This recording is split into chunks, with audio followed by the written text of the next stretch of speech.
Schedule declare করেছিল তার ভিত্তিতে সর্বদলীয় মিটিং ডাকা হয়েছিল। সব রাজনৈতিক দলের প্রতিনিধি উপস্থিত ছিলেন। গত 2রা জুলাই সুপ্রিম কোর্টের ভার্ডিক্টের পর আজকে এই মিটিং ডাকা হয়েছে। তাতে আমরা লক্ষ্য করলাম, বিস্ময়ের সঙ্গে লক্ষ্য করলাম, এই রাজ্যের ruling party all India Trinamool Congress তার কোনো প্রতিনিধি এখানে উপস্থিত ছিলেন না।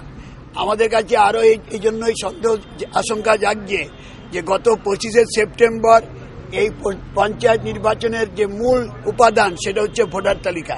এই ভোটার তালিকা সংশোধনের জন্য যখন মিটিং ডেকেছিলেন chief electoral officer mister Sunil Gupta, সেই মিটিংয়ে তৃণমূল অ্যাবসেন্ট ছিল। পরে সেই অ্যাবসেন্ট থাকার কারণ আমরা বুঝলাম যে তারা ভোটার তালিকা সংশোধনের কাজ বন্ধ রাখার জন্য দিল্লিতে চিঠি পাঠিয়েছিলেন। Election commissioner Mrs Meera Pandey তার নজরে এনেছি, তারাও বললো, আমরাও নোট করলাম।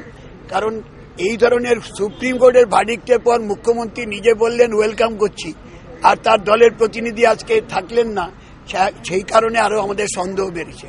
এখানে মূলত হচ্ছে সময়টা চেঞ্জের কথাটা যেটা এসছে, প্রায় আমরা সহমত, একটা দুটো পার্টি বাদ দিয়ে বাকিরা সহমতই আমরা পোষণ করেছি, কংগ্রেস সহ।